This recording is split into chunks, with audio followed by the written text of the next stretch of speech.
Vladimir Putin has ruled Russia over 20 years now, and he could remain the Tsar for the rest of his life.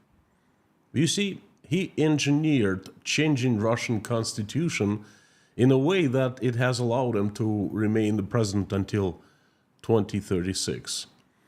And he would change it in the future again. Had he only focused on inside Russia, had he only wanted to be the president of Russia, he could have died the Tsar in his bed peacefully of natural causes.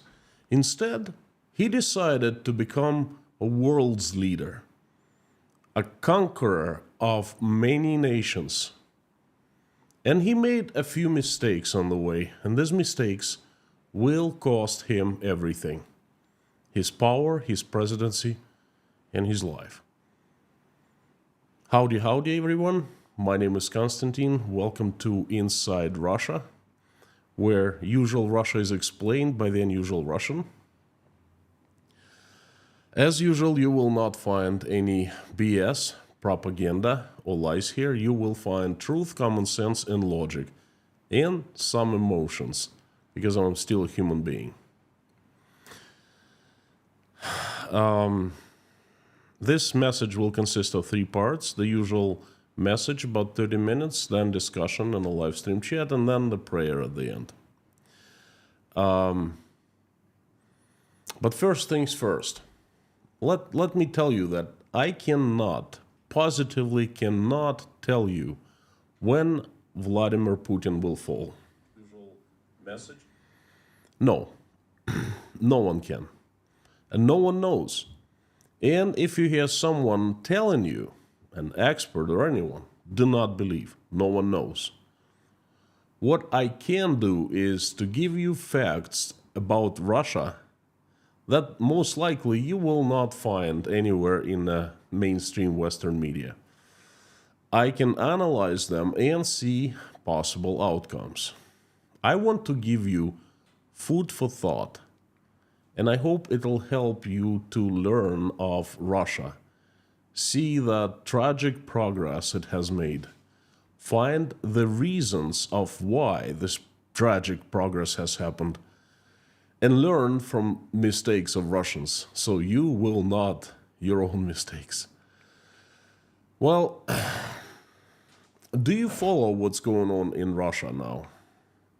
I'll just give you a few highlights. Just very, very big stuff.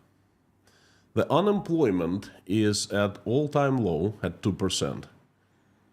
Over 3 million Russians have fled the country as refugees. More than 500,000 Russian men, the real number is unknown, speculations, but they have ground underneath them. So more than 500,000 Russian men have been killed and maimed. That's a combined number. The key interest rate is at almost record high, at 19% now. Russian oil is banned at the European Union. Russian natural gas is barely supplied anywhere, exported anywhere in the world. Gazprom, the state-owned natural gas monopolist, recently one of the largest companies in the world in charge of all Russian natural gas extraction and exports. Gazprom is heading to the bankruptcy real fast. Russian bread-making exports, such as metals, ores, etc., have fallen sharply.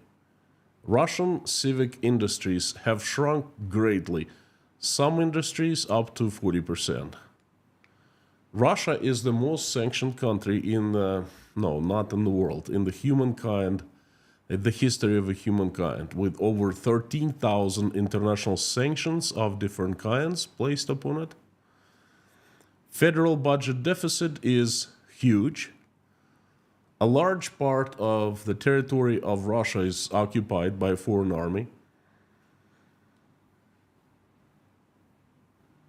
Russian army is not weak. It's almost invisible. Russian Ministry of Defense has turned out to be full of mafia. Over 20 top officials of the Ministry of Defense have been recently arrested and charged with very serious crimes. And these highlights are just a few of many. Close your eyes and project these results to your country. Imagine as if it were happening in your country right now. Any of those things or all of them together. What would you think? How would you feel? Does catastrophe come to mind? Well, that's exactly what is happening in Russia. These are the direct results of Vladimir Putin's presidency. He is the strongman who successfully consolidated absolute power in his hands and surrounded himself with the armor, in Russia it's called the vertical of power. This armor, this political system of siloviki, those who by law can use force against Russian citizens. This armor has allowed Putin to remain the Tsar and get away with pretty much any political decision. Vladimir Putin eradicated all political opposition and terminated anyone and everyone remotely strong and charismatic to become an alternative to his presidency in the current time or in the future. There's no one right now. By 2020, Vladimir Putin became the strongest Tsar in Russia since Alexander II. He was ruling over Russia unchallenged, and time of his rule was unlimited, considering the fact how skillfully Vladimir Putin could change the constitution in 2020. Putin's future looked cloudless and bright. And then something went wrong. I personally think Vladimir Putin got bored. Something he got starstruck, and something he got insane. He lost the touch to reality. He couldn't achieve any more in Russia. He hit his top, the ceiling, and he decided to become the conqueror, Vlad the Emperor. More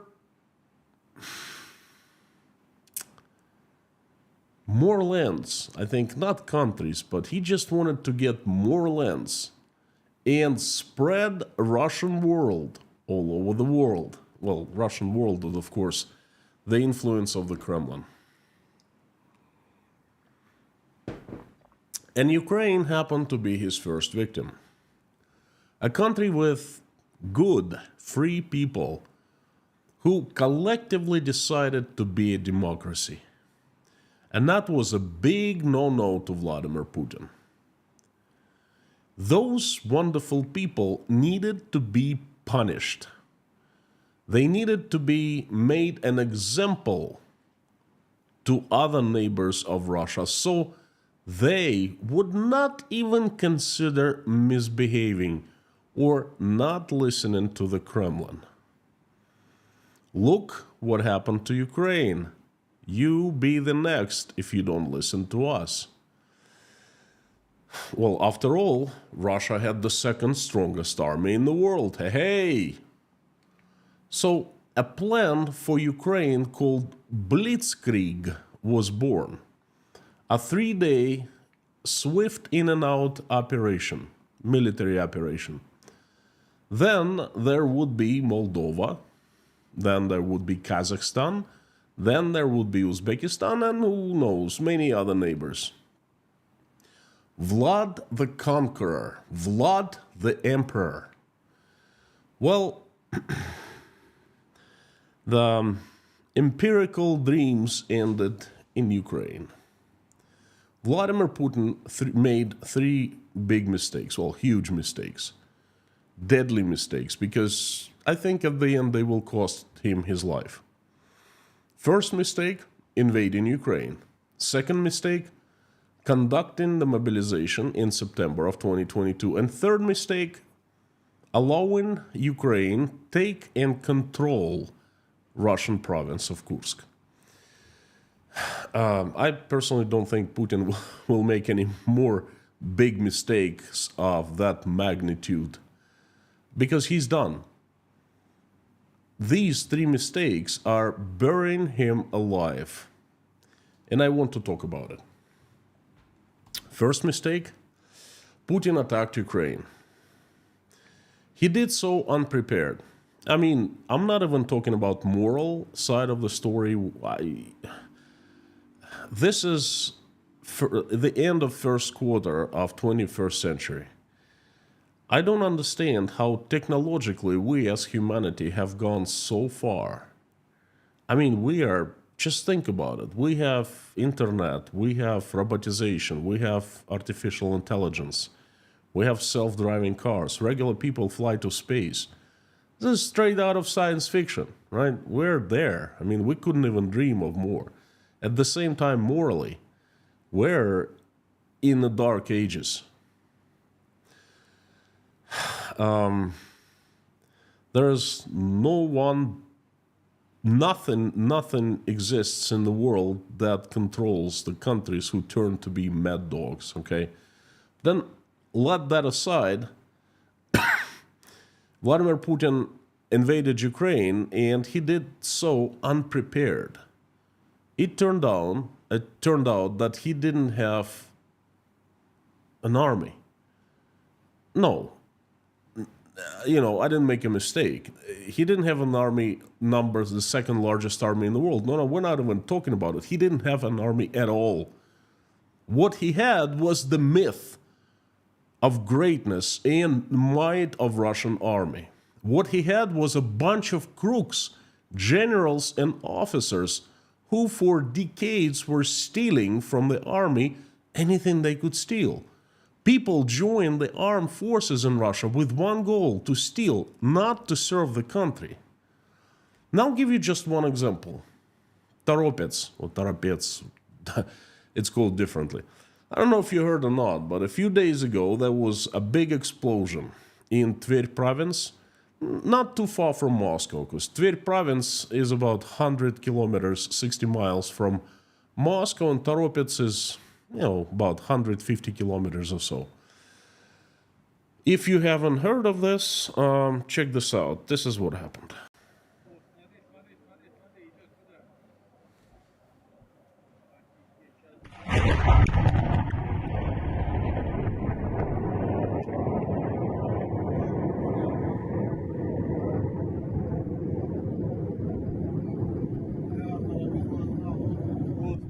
Эту волну. Просто жесть. Как светло было вообще.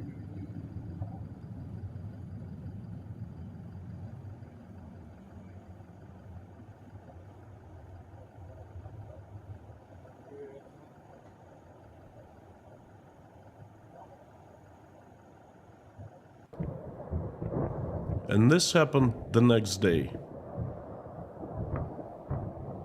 Well, it was happening continuously. I want you to listen to the sounds.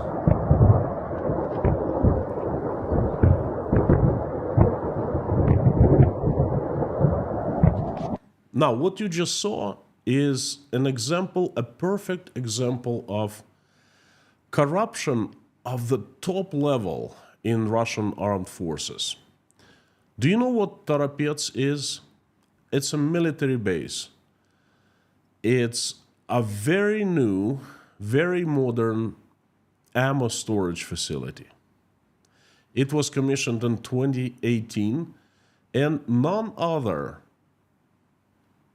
than Dmitry Bulgakov, a Russian general, and then the Deputy Minister of Defense, the man who answered directly to Sergei Shoigu, his right hand.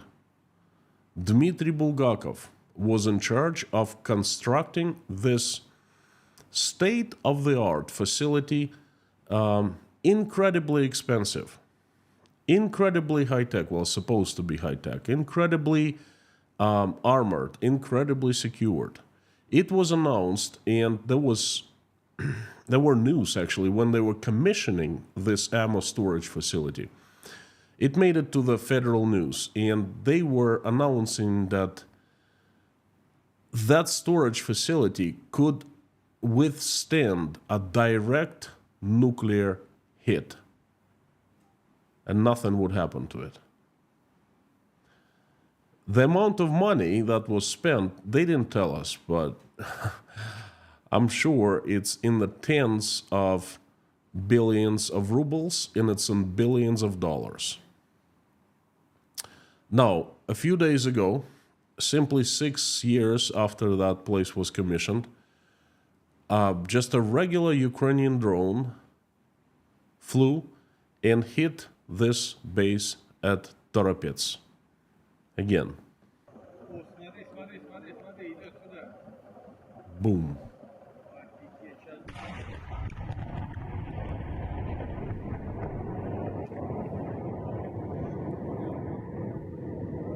One simple drone. Вот, увидели эту волну?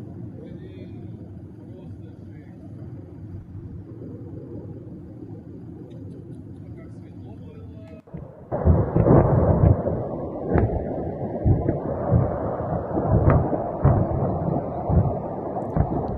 One simple Ukrainian drone did that. It means that in reality, when they were building this base,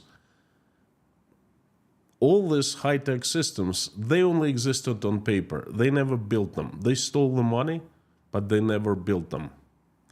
Dmitry Bulgakov was arrested 3 months ago, and he's been under investigation in jail.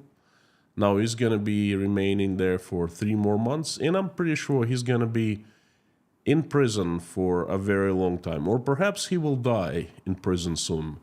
That's how certain people cut off tails, so to speak. But anyway, there was a myth of the might of Russian army. There was a myth that that was the army number 2. They built a magnificent facade. I think the Russian officials are the best in the world about building the facades. Potemkinskaya деревни. But there was nothing behind the facade. Even the foundation had been stolen. In order to invade Ukraine and then other countries, Putin had to have great economic and military reserves and a mighty strong army. But you cannot have that without a very strong production industry. You need to produce things.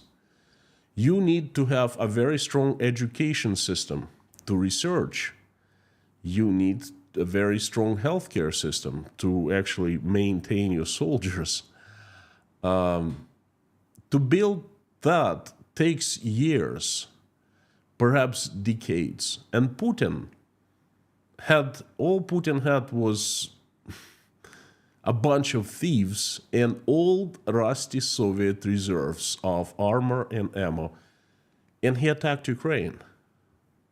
He knew he would be sanctioned by everyone and his brother. He knew. And yet he still made the decision to attack Ukraine. He lost his presidency the second he sent the missiles to Ukraine. And it became the only matter of time. And I think not only the presidency, but his life as well. Before I get to the next mistake, I would like to take a sip of this wonderful English breakfast tea this is the Twinings Extra Strength. Fantastic tea. Thank you so much, English people, for giving us that. Thank you. I also like Taylor's at Harrogate, also English breakfast. Fantastic tea. I would like to thank you also. everyone who has been helping me during this not so easy time of demonetization. I'm still demonetized, still no news. Google still shows ads in my videos and live streams with me being demonetized. And some people send me messages saying, "Oh, Konstantin, we just saw ads in your live streams. Congratulations." Well, not so fast.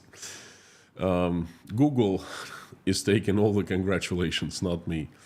I have no clue when and if they're going to remonetize me. But like I said, monetized or not, I keep on going. This is not about the money, although money is hugely important, you know. This is about mission and passion. So thank you everyone who has been helping, sending messages, encouragements, praying, sending love. Thanks for everyone who bought coffees at buymecoffee.com, who signed up to become patrons of Inside Russia, and who transferred funds directly via PayPal. Thank you so very much. Now, the second mistake Vladimir Putin did was declaring mobilization in Russia at the end of 2022. You see, that 6 months after he started the war, it was absolutely clear Russia was not going to progress. Moreover, Russia started losing grounds. Russian army started running back. We all remember Kherson, we all remember Kharkov, we all remember Zaporizhia. Okay, and Putin was panicking back then. The only thing that could save him, well, the many things could save him, but the only accessible thing, I guess, the most accessible, was to throw more people into the meat grinder. And that's what he did. He had a choice. He could have stopped the war back then. Yes, it would cost him dearly. He would probably save his life. Instead, he opted out to start throwing more and more pieces of wood into the fire. That's the analogy I'm using. He started prolonging the war, knowing that Russia would not win any longer. He started throwing more and more people into the fire of the war. He started, well, he created the biggest catastrophe in the history of Ukraine and Russia, in my opinion. You know, instead of ending it right then and coming up with some kind of excuse, hey, I was misinformed, okay, I made a mistake, anything, okay? Instead of that, he declared mobilization and simply prolonged this hopeless war. There is no information on the Russian side, official information, how many people have been killed. And that's one of the biggest mysteries for me, how Russian people are not demanding that information. We knew when the last major war was happening in Afghanistan, we knew the body count. And, you know, in total, in 10 years, in 500 weeks, Russia lost, the Soviet Union lost 15,000 people in 10 years. Now, in the first week of this war, they lost 500 people. I think that was more or less true information, and that's the only time when they gave us true information. And they got scared. They added the numbers, and they got scared. No one in Russia is wondering how many people, how many are citizens, how many men have been killed, how many men have been maimed. I don't know. I cannot answer this question, and when I ask Russians, they shut me off. Oh, we don't want to talk about it. It hurts. Well, yes, it does. Yes, it does. So I think that prolonging the war and mobilizing The official number was 350,000. Unofficially, some experts were saying up to 1 million people were mobilized. Mobilizing that amount of people was a huge mistake. And the third mistake is Kursk. Ukrainians, the Ukrainian armed forces, started the special military operation, and they simply, one day, out of the blue, well, I shouldn't say out of the blue, okay? I shouldn't say that because, just give me a couple minutes. They just rolled into Kursk unopposed. At first, everyone thought it was out of the blue operation. No one had known about that. But then the information started coming out that Russian counterintelligence knew about the Ukrainians building up their forces on the border, and they warned Russian top military command quite a few times. But there's a very odd philosophy in Russian armed forces right now. The bad news are not reported to the very top, only the good news. Don't ask me why. I think it's just not, it's crazy. But that's what it is. And the Ukrainians building up near Kursk border was definitely bad news. And it was reported to Gerasimov, and it stayed with Gerasimov. So for 2 weeks, Russian top military command knew that Ukrainians were going to roll into Kursk. And they did. And what was the mistake was the reaction of Vladimir Putin, who is the commander-in-chief, to this situation. He didn't react in any way. He called Security Council 4 people, former and current ministers of defense, or should I say offense, the head of the KGB, Russia's secret police, and the chief of staff of general staff of Russian armed forces, Gerasimov. It was a very odd meeting. The current minister of defense, who is in charge of the armed forces, or should be, he was so scared, they didn't show his face once. They just showed his back.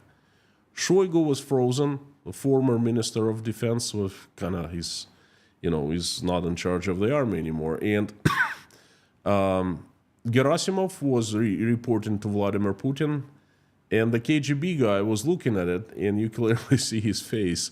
He was, closing his face and saying, "What the fudge is he talking about?" Because Gerasimov was obviously lying, saying, no, just 1,000 people from Ukraine broke the defense, and they are going to be thrown back tomorrow. Okay, so tomorrow, it's been 7 weeks now.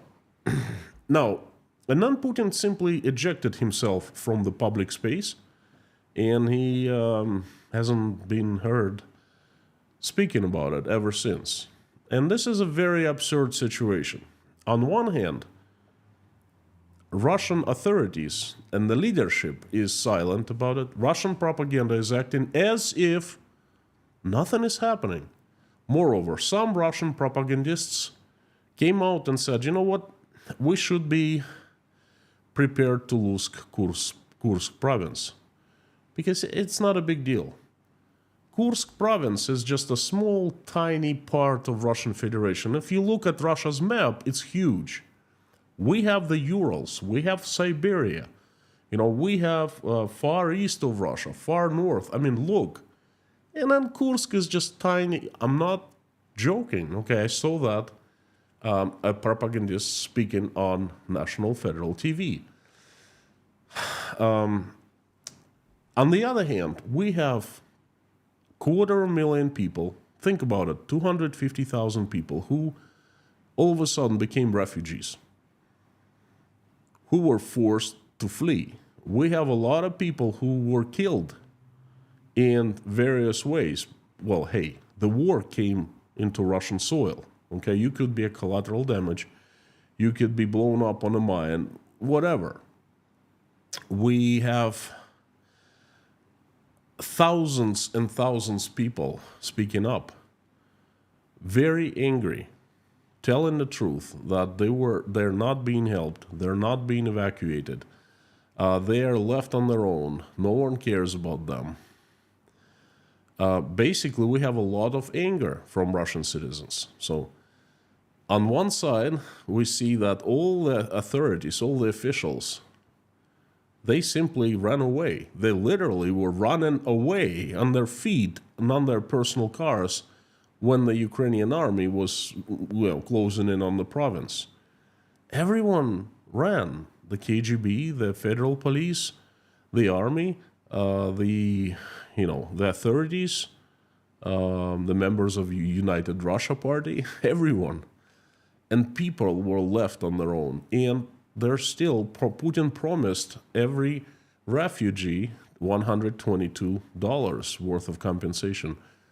Hasn't been paid. He lied again, okay? At least not all have been paid. People have clearly seen that Russian border is open, unprotected. Ukrainians have been able to roll over it without any resistance. There were other occasions when Russian border in Kursk province was breached. Again, the border is not protected. For the past 2.5 years, propaganda and the officials have been telling Russian citizens that Russian army exists and it's strong and it's mighty powerful and it can do anything it wants to. It's just the sky is the limit.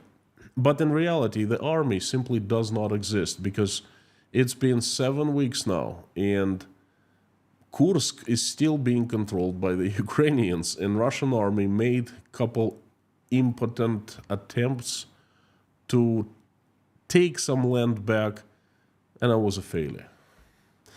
The authorities could care less about regular people, voters and the taxpayers. Again, the authorities simply ran away. The power in Russia, the everyone in power is helpless, and they just simply don't care about the people. This is a huge mistake for Vladimir Putin. Everything he has done is a mistake. Everything. His silence is a mistake. Reaction of Russian army is a mistake. The silence of army's leadership is a mistake. The silence of Russia's Minister of Defense, he's been hiding basically for the 7 weeks, is a huge mistake. Okay, and this mistake has showed people, a lot of people start waking up. This has been a very important event in the life of Russians. For many, the war started in August, on the 6th of August, when Ukrainians rolled into Kursk, which to me, it's a heartless position because, to them, war did not start on February 24th of 2022 when the Ukrainians were simply started getting killed. No. Many Russians thought it wasn't the war, it was somewhere far away, it doesn't concern them. But I heard so many times that for them, the war started in August, okay? And now it concerns them. And now they're seeing that either their family members, their friends, someone will know, have fled. And a lot of Russians understand that the borders of Russia are not protected. So everyone who lives near the border of Ukraine or in the vicinity, they understand this could happen to them as well. This situation in Kursk has taken a huge hit at Putin's rating, political rating of approval. There are different numbers coming out from different various rating agencies, the state agencies and independent agencies and so forth. But the numbers are different, of course, because the state cooks up its books. But the trend is pretty clear. The rating is going down. People support Putin less. People support war much less now. For example, I'll give you a number of 18%. I've heard this number from one of the independent toll companies. 18% of Russians now think that the war should be stopped and the lands need to be swapped. Kursk for whatever Russia took from Ukraine. It didn't happen before, and it's happening now. 18%. Almost every fifth Russian thinks so, okay? So people realize that this is the war, this is the problem for them, this is the risk, and this is a very, very large threat. I think combining all these three mistakes that Vladimir Putin made, it is absolutely obvious that he has lost. How he has showed weakness. He has showed loss of control. And he has showed it to people, but what is much more dangerous to him, he has shown it to his surroundings.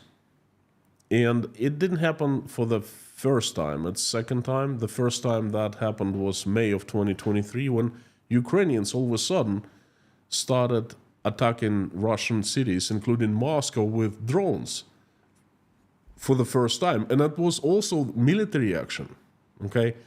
And then for 3 months, it seemed like Vladimir Putin lost control. And of course, Wagner mutiny happened. But then he was able to turn the situation around and regain the control.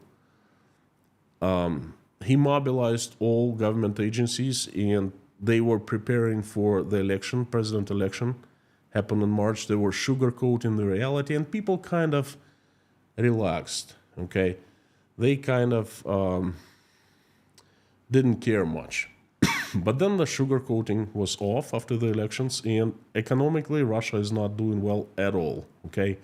And now in August, Kursk happened. And that is a huge loss of control. The commander-in-chief doesn't command his army. He doesn't have a control of the army. Moreover, he has very little of army. He has state-of-the-art facilities that get exploded by a simple low-tech Ukrainian drones. Imagine what happens when Ukrainians start using high-tech weapons such as missiles. Oh boy, if they're so good with their drones. Oh. Anyway, Putin has shown the loss of control. And one of the big signs for me was that when he fired Gerasimov and appointed the head of the secret police KGB, made him in charge of Russian armed forces. And then he got scared of what he did, and he fired the secret police head 24 hours later, and he appointed his bodyguard, the guy he trusts unconditionally, but who doesn't have any military experience whatsoever. He put him in charge of the armed forces. Okay, the new Minister of Defense, he was appointed, he replaced Shoigu in May. He is silent, and that is a huge sign of weakness. He's not backing Putin, okay? He is scared. People around him, his friends who have known him, the oligarchs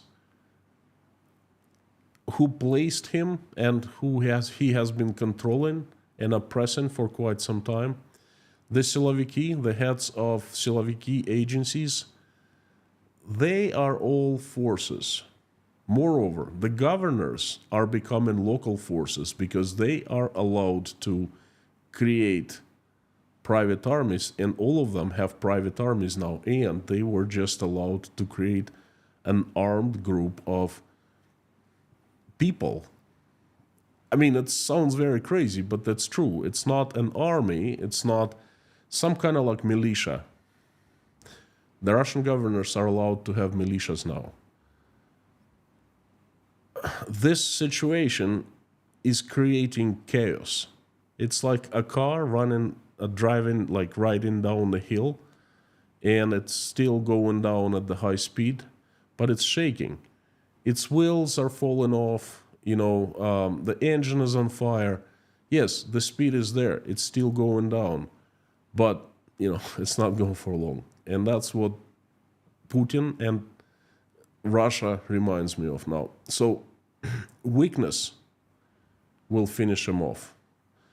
I'm absolutely positive that there are people right now who are sharpening their long knives, sitting there and thinking, what if someone else will get to him first?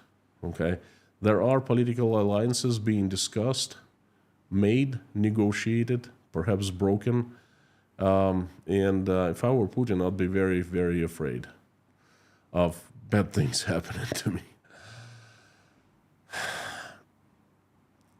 Just to give you the final food for thought, I'm going to give you the latest news from Russia. It just came out a couple hours ago. Russian authorities are preparing to imprison for life anyone who attempts to organize an armed rebellion. In Russia, life imprisonment is actually a rare thing.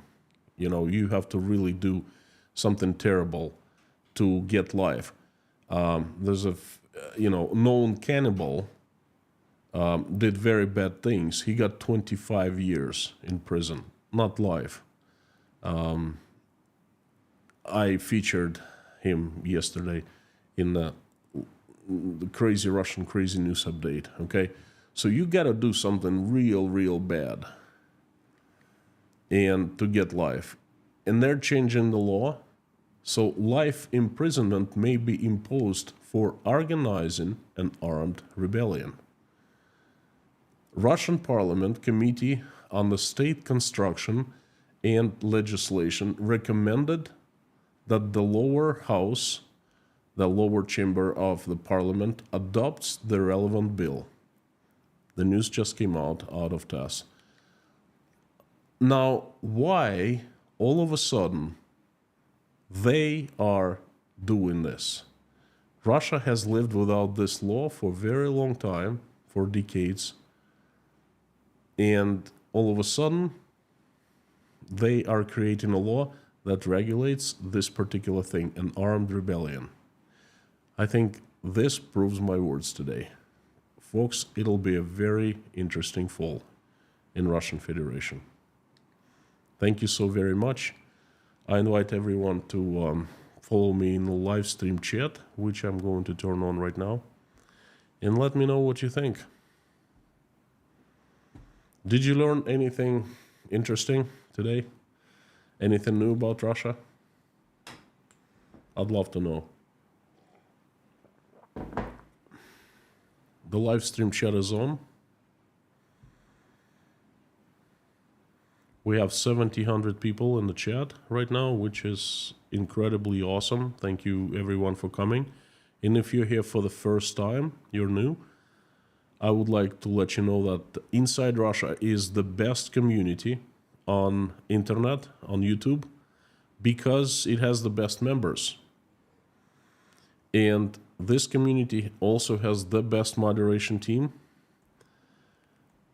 Fantastic people, great friends, and the best mods. They're Lorna, Miami K, Bob S, Harry Potnin, Amir Fazad, and Dirk. Friends, thank you very much for coming. Thank you for helping build this community so it's pleasant for everyone. And thank you for usual suspects to come back today. I hope you liked my message yesterday, and I hope you liked what you heard today.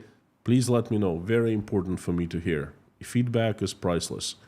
And the last thing I want you to, I'm asking if you want to see my message, if you want me to see your message easier, please put it in all caps.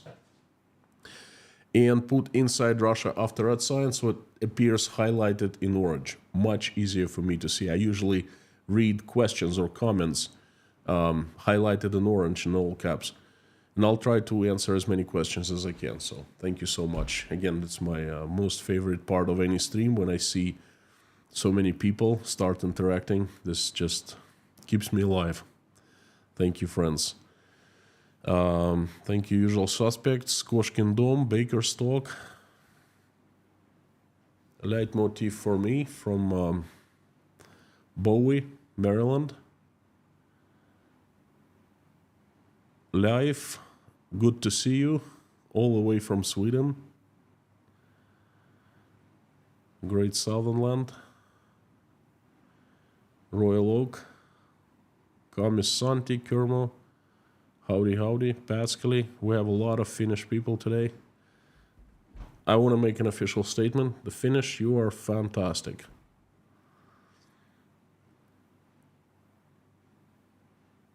Sam the Legend K, howdy.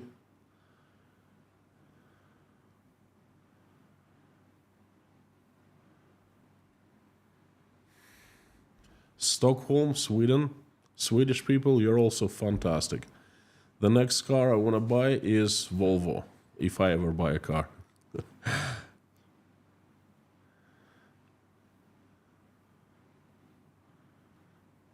Airborne Snail, also from Sweden, South Africa. UK, Andrew Baker, Andrew Hodson. Mr. Kaliskin is from Chicago.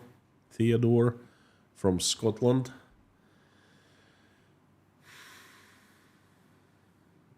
Sheerleaf, howdy friend. Comment. The meeting in which you are talking about where Bortnikov made that face is the most memorable meeting of my life. The face that caused me, I will chuckle until my dying day. Yes, it was quite amazing. And they televised it. So you gotta always think it's not just the fact that what you saw, but project the circumstances upon it.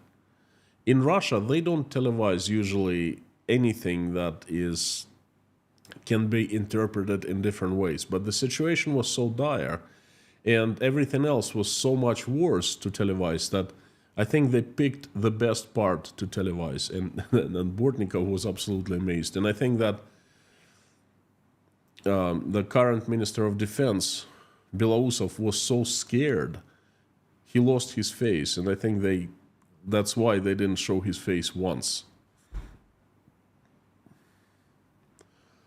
Lionel, good to see you, friend. Thank you so much for coming. We missed you. Satsuki from the UK, howdy, howdy. Nell B, good to see you. Karano. Koshkin Dom.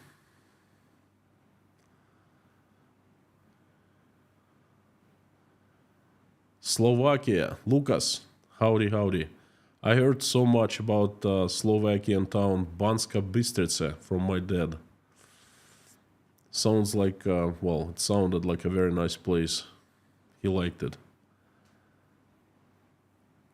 Royal Oak, the way you answered me in the last stream were unnecessary. Unnecessary. I'm not sure I understood. I'm sorry, Royal Oak.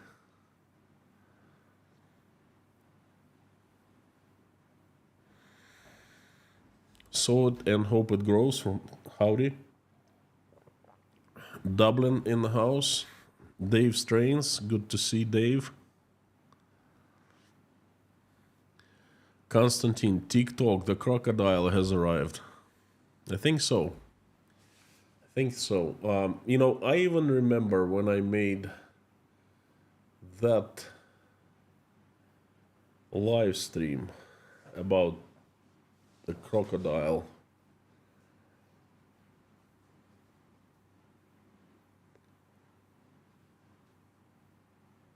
It was, 23. Anyway, It was either couldn't have been September 22nd. It must have been before Wagner's mutiny. Okay, so anyway, sorry, But yeah, thanks for reminding me. I made an analogy of TikTok. Remember Peter Pan? That movie, the Captain Hook was afraid of a crocodile, and the crocodile made that sound tick tock, because he ate the clock. And this is what I think is the crocodile is coming for Putin, and he is somewhere around, and this tick tock sound definitely can be heard now.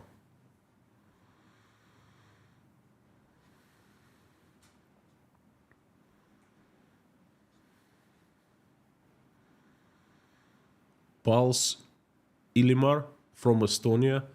Thank you so much. Every time I see someone from Latvia, Lithuania, or Estonia comes to a stream and participates in the chat, that warms my heart. Thank you so much.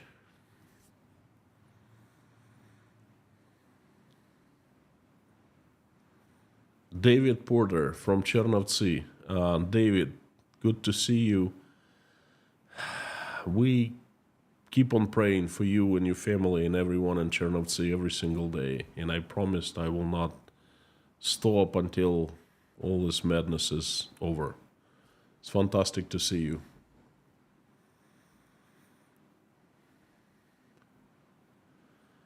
Jan, how incredible the level of Russian corruption. Russia is built on corruption, okay? It's... I don't remember. It's been like 1,000 streams. I think I made... Someone please remind me if I made a stream on corruption. A separate stream. I don't think so. I covered corruption here and there. Let me find, like, you know, it'd be a good stream, because in order to understand Russia, how Russia works, you need to understand the inner reasons behind everything, behind people, what moves people, what drives people. Perhaps tomorrow. Anyway, Jan, thank you so much. You have no idea. Sam K's birthday today. Whoa, that is quite a day. Now, let me tell you something. We have a few people who are, I call them the pillars of Inside Russia, and they are just fantastic friends. They're always, they never miss a stream. They contribute so much to this community. They always uplift spirits. They're just great people. And one of them is Sam K. I call him Sam the Legend K. And it looks like it's Sam's birthday today. So I would like to sing a song, but I'm warning everyone, please cover up your ears so I won't break them.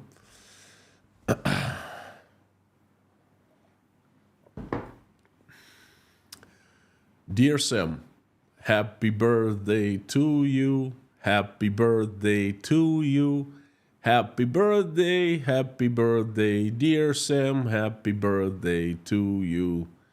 I wish you many fantastic returns of this day. I wish you great celebration today. I wish you lots of people calling you and stopping by your place, knocking on your door saying, hey, Sam, congratulations, happy birthday. I wish you be surrounded with your family, loved ones, people who you love and who love you. I wish you be in good health and have many coins in your pockets. Happy birthday. Ludek, thank you so much. Brazil is in the house. You know, one of the things I like about our community is that it's incredibly diverse. People from all over the world, North America, Europe, Australia, Ukraine, South America, you know, Africa, Asia, from all over the place. The only place that, the only country that is usually not in my streams is Russia, and that's okay. Let it be this way.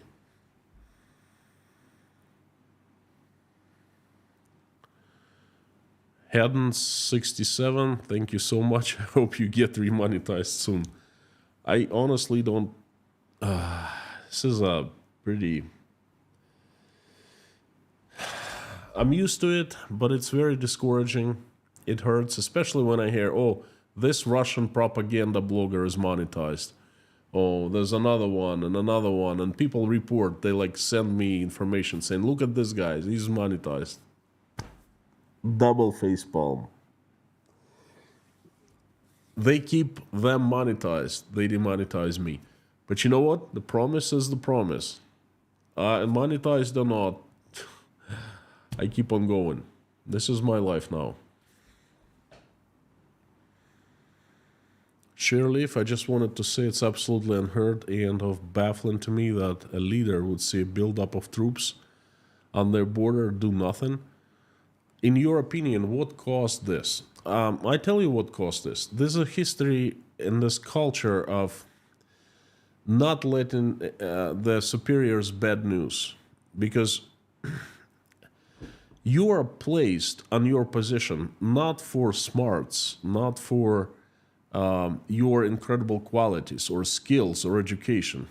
There's one thing that gets you jobs in Russia in the vertical of power. That's loyalty. You gotta be loyal to someone. Okay, and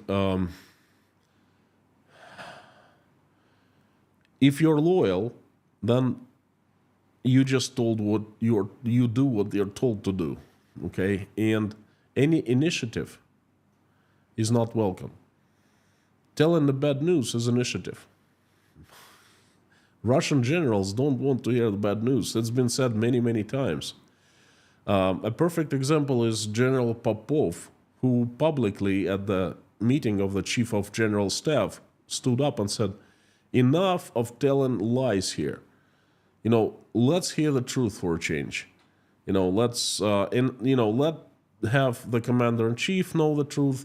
And if you don't tell him, I will be seeking for a personal meeting with him myself.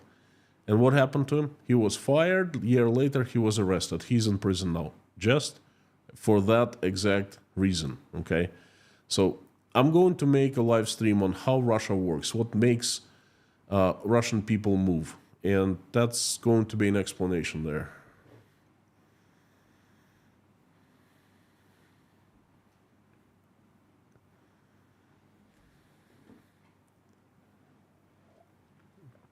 A very good question or comment.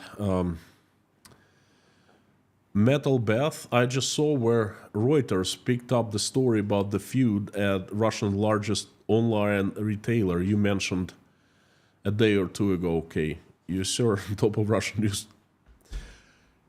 Trust me, I am on top of Russian news. I can be lousy at, I don't know, doing daily chores or, filing taxes, or I could be lousy at, raising my children. Anything. You can say I'm lousy at that. You could say that, but you cannot say I am not on top of Russian news. I study Russia from morning till night. I have these news feeds coming in, and I analyze which ones are important.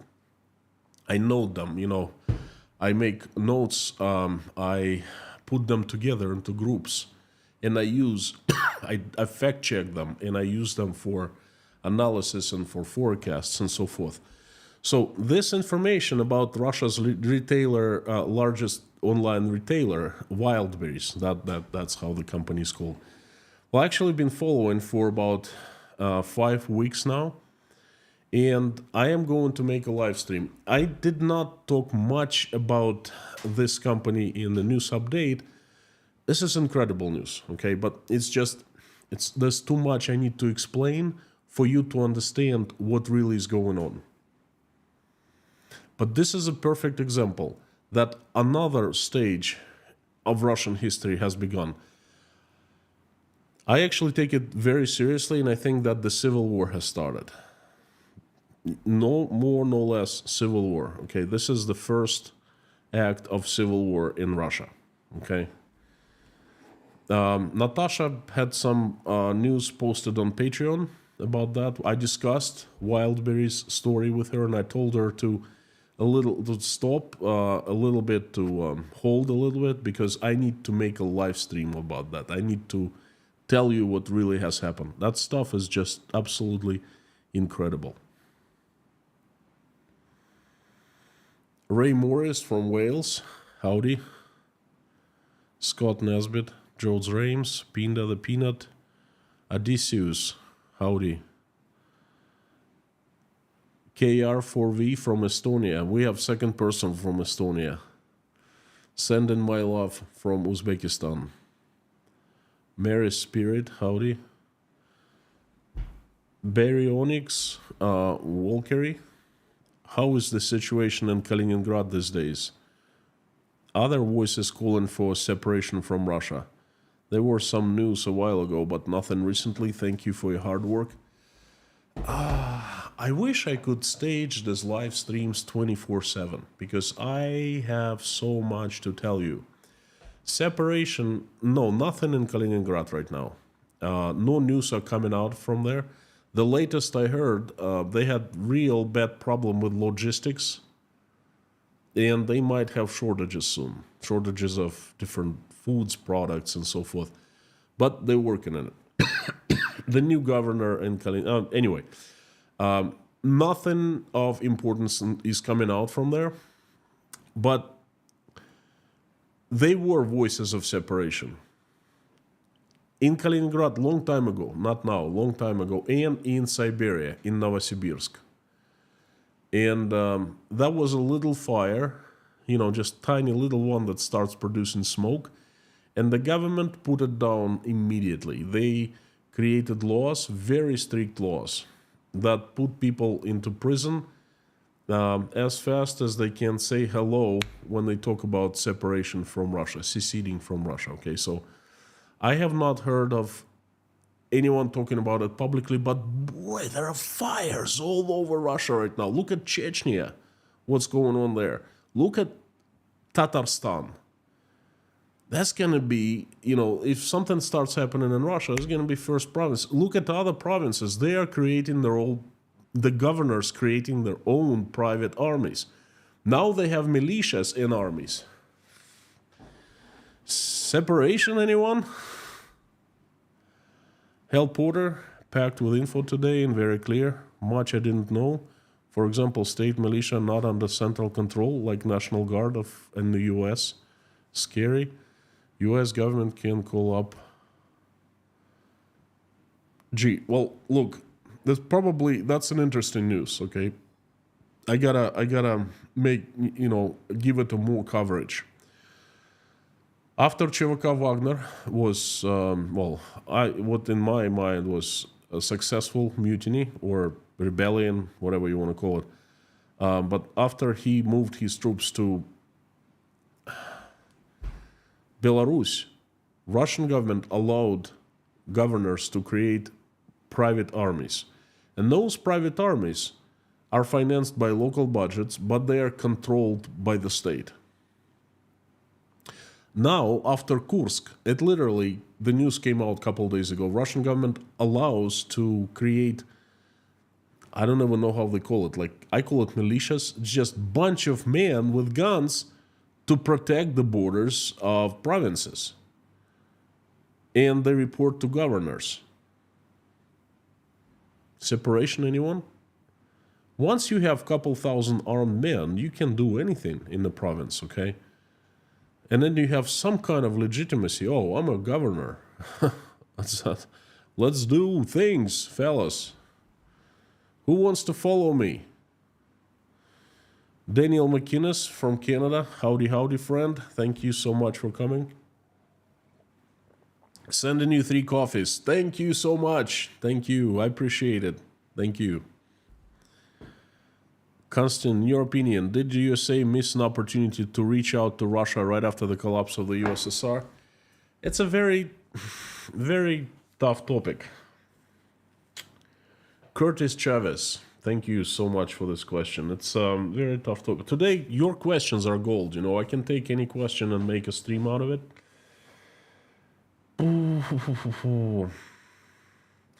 I don't know if anyone watched a movie. I like it very much. It's called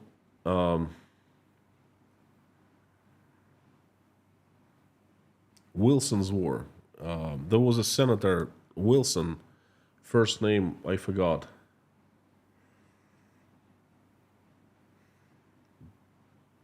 Joe Wilson, I think. You must know this guy. Just please give me his first name. Wilson. There was a movie made about him. And there's a story how he was getting finance to arm the Taliban, the Mujahideen. Tom Hanks is playing Senator Wilson, and Julia Roberts is playing his lover. Charlie Wilson's War. There you go. So, movie is great. I like it very much. At the very end, when Soviet Union pulls out of Afghanistan, Charlie Wilson goes to the Senate and everyone says, Charlie, congratulations, you did it, we did it, that's it, Russians are out. Now we're cutting the financing to Afghanistan. He goes, wait a second. Well, we cut it to like $1 million per year. He goes, what about now we can help the Afghanis to build a Western society. We can build schools, we can build hospitals, we can teach them. And they're like, nah, we don't care. And they just got out. And then the Taliban was born. And the Taliban is probably a bigger disturbance right now than the Soviets in Afghanistan were. Okay? So I think the Americans made the very same mistake. I know for sure that they pulled out, because I was living through that time. They weren't doing much. They were just selling a lot of stuff to Russia. There was a fellow named George Soros. He moved into Russia. He had a lot of money at his disposal, but that was private money. He established George Soros Foundation in Russia. And he was paying a lot of scientists stipends. I remember that. But as far as I understand, he was acting independently, with his own money, and the United States was not financing. It could have helped Russia, definitely. But hey, whatever happened, happened,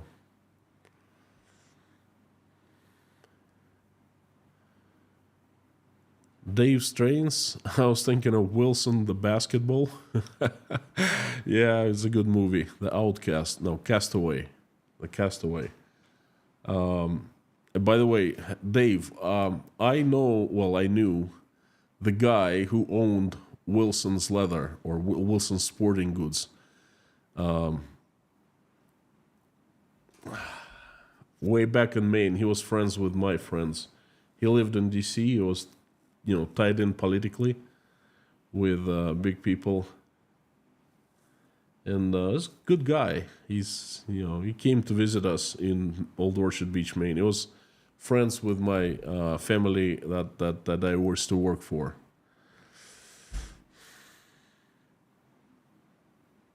I'm having lovely Irish tea, Barry's Gold Blend, strong, robust, delicious, and so good. I tried this brand. The third brand I like Taylor's and Harrogate. I like the Twinings, and the third was I forgot. But anyway, it was Scottish Breakfast. Oh boy, I liked it very much. I think it's much. It's stronger than English breakfast. Time is coming to the end. So a couple more questions, and I will invite everyone to pray.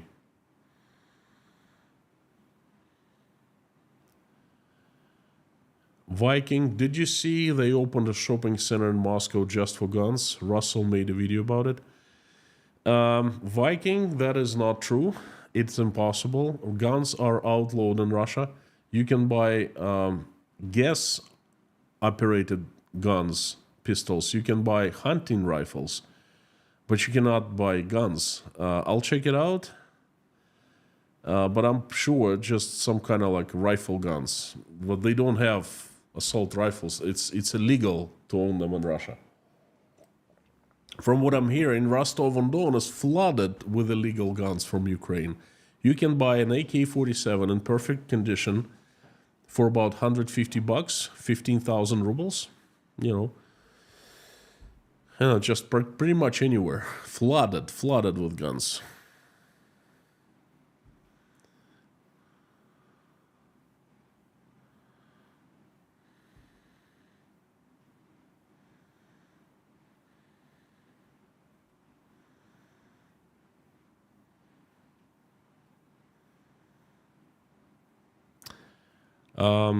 Hi, cats. Wife, who's a medical doctor, wants to ask about your health. Well, thank you so much for being concerned. Am I okay? Well, I do regular blood work. I visit different doctors here in Uzbekistan. I don't have anything major. Delayed stress took a really big toll on me when I was fleeing Russia and then trying to establish myself here. I take it very personal what is happening in Ukraine and Russia, and that's just driving me absolutely. It hurts, okay? And I also sleep very little, and I fall asleep around 3 or 4 a.m. And that is making me age very fast, and it makes me look not so great, okay? And then on top of that, I also have problems with lighting. I'm not very good at setting up lighting, so I'm still alive. I went to a back doctor. I forgot the name. Orthopedist. Anyway, he looked at my back. He said, "Well, you're gonna live for some more time." So that's what I like that. I'll live for a little bit more.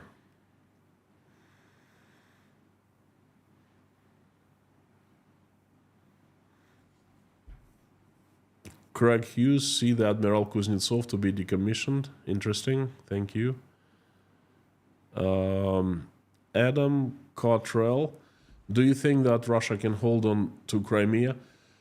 I think if Putin makes it long enough, he will enter negotiations with Ukraine and with the world. And Crimea is definitely going to be something he's going to be holding on to. I think that Ukraine will get all lands back, and Crimea could be some kind of a neutral land for a number of years. I think one of the Polish politicians proposed Crimea to be controlled by the UN forces for 10 years until, a referendum is held, something like that. So I don't know whether Russia will be able to hang on to it or not, but there will be fierce negotiations around it. That's what I think. Thank you, Dirk. And we are finishing off. Pinda, they are taking the weapons. That cannibal I talked about yesterday, he came armed. It's not like he just armed with a kitchen knife. No. It's totally illegal, but no one cares. They just take their guns, and cops, they're afraid to even approach these people. Because, hey, they're the war heroes. Putin calls them the new elite. They can do anything they want and get away with murder, literally. Okay? Friends, thank you so very much for coming. I invite everyone to pray with me. Every single stream we finish by praying. You can call it a prayer if you're religious, if you're a believer, or any other way if you're not. Call it sending good vibes, asking for people, sending people love. That's basically what we do. So thank you so very much. Let's do it. Dear Lord Jesus Christ, thank you for giving us this day. Thank you for surrounding us with people who we love and who love us. Thank you for our families and children. Please give us wisdom to keep the skies above our children's heads peaceful and safe. Please give us wisdom to raise our children so they will never fight in any wars, will only love each other, and they will make this world a better place when they grow up. For now, please keep our children safe and healthy. Dear God, please help Ukraine. Stop the bloodshed.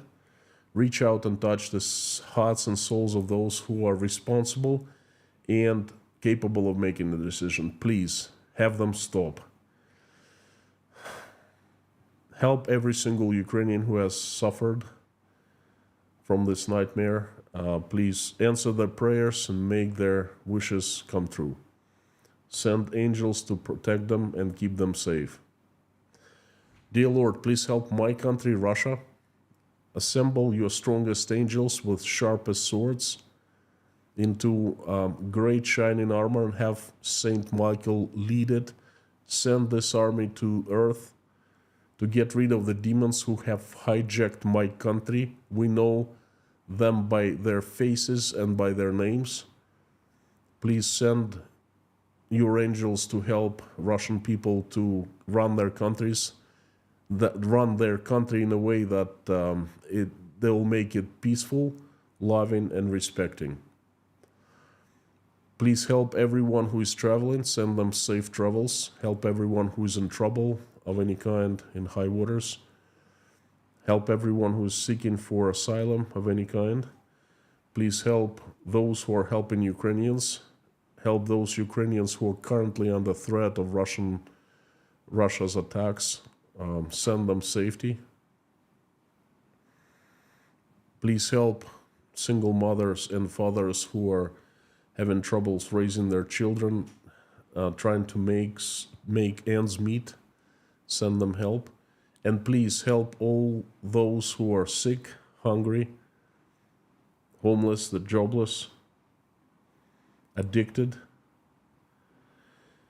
depressed, not feeling well about their lives, crying, feeling alone, betrayed, losing their faith. Reach out and touch their hearts, fill them with love, fill them with warmth. Make them feel that you have not left them, that you're right next to them, watching every step they take.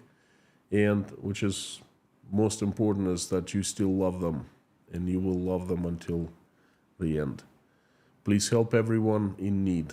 Dear Lord, thank you so much for allowing us to assemble here and pray. Thank you for everyone who is praying along with me or simply watching us pray.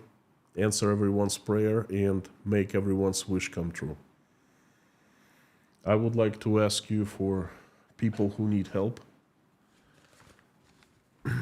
They are Ann Larson and her daughter Hannah, Jeffrey S. and his family, Alex, Mark Rutan, Tom W., J.R. McKim, Gabing with Gary, Lisa Kumrian, Harry Potnan and family, Terry Carter, John McLean, Linda Trombley, Paula W., Dennis, Jason Carney, Susan Mailer, Tim Mayers, Dory, Rhonda McGillis, John, Taylor, Wayne, Dave, Don, Darla, George Ruberty, Pamela J., Meta Spencer, David Porter, his family, and everyone who is in Chernovtsi, Leif from Sweden, Randolph, Grace, Dean Spooner and his church, Yelena, Natasha, Michael, Jake, Oля, Dasha, Sky, Svetlana, Sergey, Liz, Ron Klotzer, Liz Dumbrell, Koshkin Dom, Sandra, Mike and Mike, Petra Olson, Joseph Obaid,